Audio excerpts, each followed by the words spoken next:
Hello friends, welcome to math Brijendra coaching centre. दोस्तों, जैसा कि आप सभी को पता है कि हम एमपी फॉरेस्ट गार्ड के लिए टॉप 10 क्वेश्चन साइंस का जो पिछले पेपर में पूछे गए फ्रेंड्स, उनका प्रैक्टिस सेट रखे हैं। ठीक है, सभी विकल्प को, सभी क्वेश्चन को मैं आपको एक्सप्लेन करके समझाने वाला हूँ फ्रेंड्स।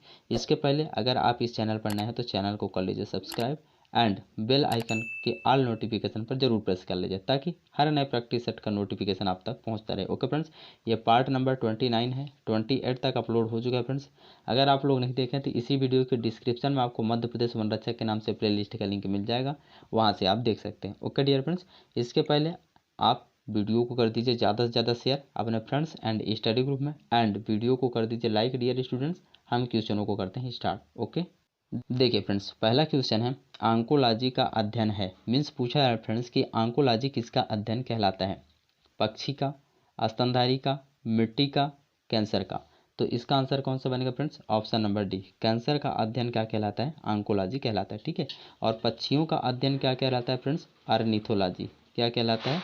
अर्निथोलॉजी। ओके, अब आगे देखिए, यहाँ से फ्रेंड्स आप इसको तो याद रखेंगे ही रखेंगे, अर्निथोलॉजी कहलाता है पक्षियों का अध्ययन। ठीक है, इसके बाद देखिए, अगर आपसे पूछा जाए फ्रेंड्स कि गर्म रक्त वाले प्राणी कौन सा होते हैं, तो आप क्या देंगे आंसर? स्तनधारी। क्या हो जाएंगे? स्तनधारी। स्तनधारी में कौन से आते हैं फ्रेंड्स? जो जंतु अपने बच्चे को पूर्ण रूप से जन्म देते हैं, पूर्ण विकसित रूप से जन्म देते हैं। ठीक है, वो स्तनधारी के अंतर्गत आते हैं। जैसे हम हो गए, पक्षी हो गए, जंतु हो गए, घोड़ा, बिल्ली, हाथी, ये सब स्तनधारी के अंतर्गत आते हैं। ओके फ्रेंड्स, ये सभी गर्म रक्त वाले प्राणी होते हैं। ऐसा क्यों सर? इसलिए कि ये अपना शरीर का या बॉडी का टेम्परेचर जो होता है फ्रेंड्स, एटमॉस्फेयर के हिसाब से चेंज नहीं कर पाते हैं। गर्मी में सर्दी नहीं कर पाते हैं और ठंडी में गर्म नहीं कर पाते हैं। ठीक है, तो इनका बॉडी का टेम्परेचर कांस्टेंट रहता है, इसलिए इन्हें गर्म रक्त वाले प्राणी कहा जाता है। ओके फ्रेंड्स, आई होप आप सभी को समझ में आ गया होगा फ्रेंड्स। ओके, देखिए फ्रेंड्स, नेक्स्ट क्वेश्चन है भोजन की ऊर्जा में मापा जाता है। भोजन को या भोजन की ऊर्जा को किस में मापा जाता है, ये पूछा जा रहा है फ्रेंड्स। तो देखिए, ऑप्शन नंबर ए दिया कैलोरी, सेल्सियस, इनमें से कोई नहीं, केल्विन।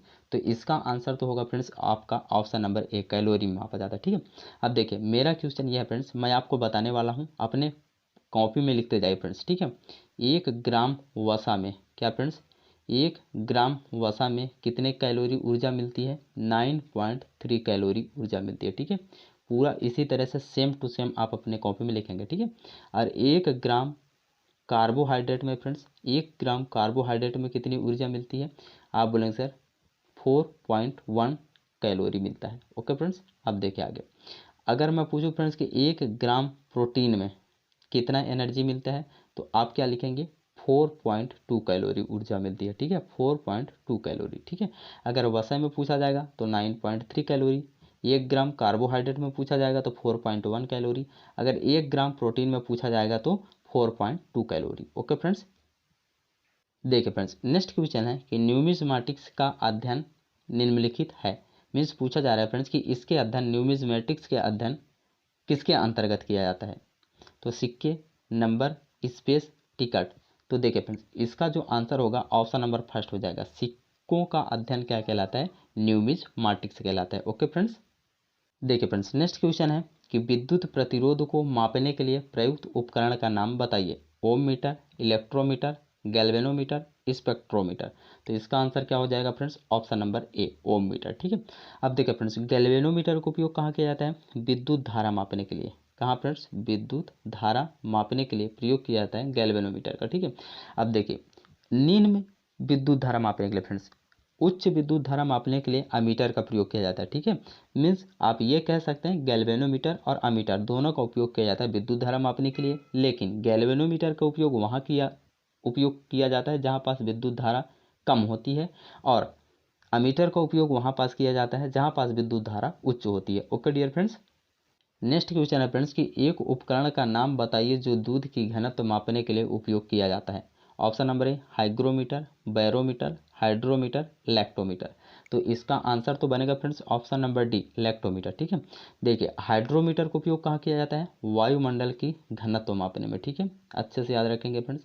आगे देखिए, बैरोमीटर का उपयोग कहाँ किया जाता है? वायु दाब मापने में। कहाँ फ्रेंड्स? वायु दाब, एटमॉस्फियर मापने में, वायु एटमॉस्फियर प्रेशर मापने में किया जाता है। ठीक है, अब देखिए यहाँ पास दिया आपको एक ऑप्शन हाइग्रोमीटर, इसका उपयोग किया जाता है फ्रेंड्स आर्द्रता मापन में। कहाँ किया जाता है? आर्द्रता मापने में। ओके फ्रेंड्स, इन सभी फैक्ट्स को आप नोट डाउन जरूर कर लेंगे। ओके फ्रेंड्स, देखिए फ्रेंड्स नेक्स्ट क्वेश्चन है, परमाणु में न्यूट्रॉन किसके द्वारा खोजा गया? इसका मैं एक ट्रिक बता रहा हूँ फ्रेंड्स, इस ट्रिक के माध्यम से आप इलेक्ट्रॉन, प्रोटॉन एवं न्यूट्रॉन तीनों को याद रख पाएंगे। ठीक है, ट्रिक क्या है सर? देखिए ईंट आप इसी तरह सेम लिखेंगे अपने कॉपी में। ठीक है, ईंट पग नाचे। अब देखिए मैं इसको एक्सप्लेन कर रहा हूँ। ओके फ्रेंड्स, ध्यान से समझिए। ई से हो गया इलेक्ट्रॉन, ठीक है, और टी से हो गया जे थॉमसन। ठीक है, इतना आप याद रख सकते हैं। प से हो गया आपका प्रोटॉन, ठीक है, और ग से हो गया गोल्ड स्टीन। ओके फ्रेंड्स, अब देखिए गोल्ड स्टीन ने खोज किया था फ्रेंड्स। ठीक है, नामकरण रदरफोर्ड ने किया था। ठीक है, इसको जरूर याद रखें, आप इसी में कंफ्यूजन रहते हैं। ठीक है, हर स्टूडेंट्स के पास। अब देखिए एन से हो गया न्यूट्रॉन, ठीक है, क्या हो गया? न्यूट्रॉन, और च से हो गया चैडविक। तो देखिए आपसे क्या पूछा जा रहा था कि न्यूट्रॉन का खोज किसके द्वारा किया गया था? तो चैडविक के द्वारा। देखिए किस ऑप्शन में? ऑप्शन नंबर बी आपका सही हो जाएगा। ओके फ्रेंड्स, अब देखेंगे अगला प्रश्न। और हाँ फ्रेंड्स, अभी तक अगर आप वीडियो को लाइक नहीं किया तो प्लीज़ वीडियो को एक लाइक जरूर कर दीजिए फ्रेंड्स। आपका लाइक ही हमें मोटिवेट करता है आपके लिए इस तरह से कंटेंट ढूंढ कर लाने में। ओके, और हाँ शेयर भी जरूर कर दीजिए ज़्यादा से ज़्यादा। ठीक है, देखिए नेक्स्ट क्वेश्चन बोला है फ्रेंड्स कि वयस्कों में आरबीसी का गठन कहाँ होता है? मीन्स ये पूछा जा रहा है फ्रेंड्स कि जो आरबीसी होता है मानव के ब्लड में, वो कहाँ से उसका निर्माण होता है? तो उसका निर्माण होता है फ्रेंड्स ऑप्शन नंबर बी, लाल अस्थि मज्जा से। ठीक है, अब देखिए अब बात है यहाँ आरबीसी की। ठीक है, तो हम आरबीसी के बारे में जानेंगे प्लस डब्ल्यूबीसी एंड प्लेटलेट। ठीक है, अब देखिए आरबीसी जो होता है फ्रेंड्स, इसका फुल फॉर्म होता है रेड ब्लड कार्पसल्स, और डब्ल्यूबीसी का फुल फॉर्म होता है वाइट ब्लड कार्पसल्स। ठीक है, और प्लेटलेट होता है प्लेटलेट। डब्ल्यूबीसी का दूसरा नाम है फ्रेंड्स एरिथ्रोसाइट। ठीक है, अच्छे से नोट डाउन करेंगे, एरिथ्रोसाइट। ओके, अब इसके आगे देखिए ये आरबीसी का नाम हुआ। ओके फ्रेंड्स, डब्ल्यूबीसी का आपका दूसरा नाम होता है ल्यूकोसाइट। क्या होता है फ्रेंड्स? ल्यूकोसाइट। आप अच्छे से अपने कॉपी में लिख लेंगे। ठीक है, और प्लेटलेट्स का दूसरा नाम क्या होता है फ्रेंड्स? थ्रम्बोसाइट। क्या होता है? थ्रम्बोसाइट। आप अपने कॉपी में लिख लेंगे। ओके फ्रेंड्स, ये फैक्ट्स आप जरूर याद रखेंगे। ठीक है, आरबीसी का जीवन काल कितना होता है फ्रेंड्स? 120 दिन का होता है। ठीक है, और डब्ल्यूबीसी का जीवन काल कितना होता है? 1 से 4 सप्ताह का बीच होता है। ओके फ्रेंड्स, अब देखेंगे अगला प्रश्न। देखिए फ्रेंड्स नेक्स्ट क्वेश्चन है, निम्नलिखित में से कौन सी सबसे कठोर धातु है? लोहा, सोना, लोहा, प्लेटिनम, चांदी। तो इसका आंसर होगा friends option number C, platinum. ठीक है, अब आपको इसका सिंबल बताना है, पहली क्वेश्चन। ठीक है, दूसरा क्वेश्चन यह है फ्रेंड्स आपसे कि आपको इसका परमाणु क्रमांक, एटॉमिक नंबर बताना है। ठीक है, अब देखिए ऑप्शन में है सोना फ्रेंड्स, सोना का सिंबल कितना होता है? AU होता है, जिसको क्या बोला जाता है? ऑरम बोला जाता है। ठीक है, इसका परमाणु क्रमांक कितना होता है फ्रेंड्स? 79 होता है। ठीक है, 79। इसके बाद देखिए आपको ऑप्शन में दिया है लोहा, इसका सिंबल क्या होता है? FE होता है। इसका नाम क्या होता है लैटिन भाषा में? फेरस होता है। ठीक है फ्रेंड्स, इसका परमाणु क्रमांक कितना होता है? 26 होता है। ओके डियर फ्रेंड्स, इसके आगे देखिए चांदी दिया फ्रेंड्स ऑप्शन में, तो चांदी का सिंबल क्या होता है? AG होता है, और इसका परमाणु क्रमांक कितना होता है? 47। ये सभी फैक्ट्स आप याद करेंगे फ्रेंड्स और अपने कॉपी में नोट डाउन करेंगे। ठीक है, और प्लेटिनम का सिंबल बताना है और आपको परमाणु क्रमांक बताना है। ठीक है, कमेंट सेक्शन में आपका कमेंट का मैं इंतजार करूंगा। ओके फ्रेंड्स, अब देखेंगे अगला प्रश्न। देखिए फ्रेंड्स नेक्स्ट क्वेश्चन है, पानी को वाष्प में बदलने को क्या कहा जाता है? प्राकृतिक, भौतिक, रासायनिक, जैविक।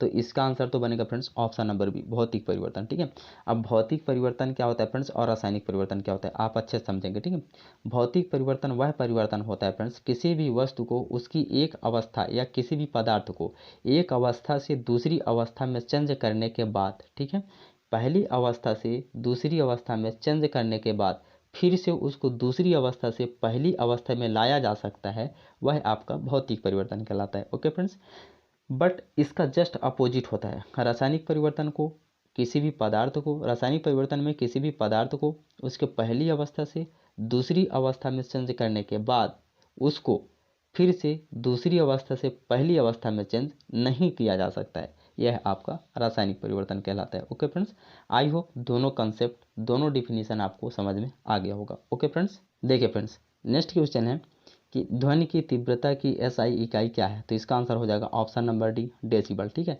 हर्ट्ज किसका मात्रक होता है फ्रेंड्स? आवृत्ति का मात्रक हर्ट्ज होता है। ठीक है, आवृत्ति का मात्रक क्या होता है? हर्ट्ज होता है। Okay dear friends. अब टेस्ला किसका मात्रक होता है? आपको कमेंट सेक्शन में आंसर लिखना है। ओके फ्रेंड्स, आई होप, मैं उम्मीद करूंगा फ्रेंड्स कि ये सभी क्वेश्चन आपको समझ में आ गए होंगे। अगर समझ में आ गए फ्रेंड्स तो वीडियो को एक लाइक जरूर करिए। ओके डियर फ्रेंड्स, और शेयर ज़्यादा से ज़्यादा करिए। ओके, और हाँ, चैनल पर नए होंगे तो चैनल को सब्सक्राइब करने के लिए आप सभी को दिल से आभार। Okay dear friends, take care, love you, मिलते हैं अगले वीडियो में। तब तक के लिए आप सभी का आशीर्वाद। जय हिंद।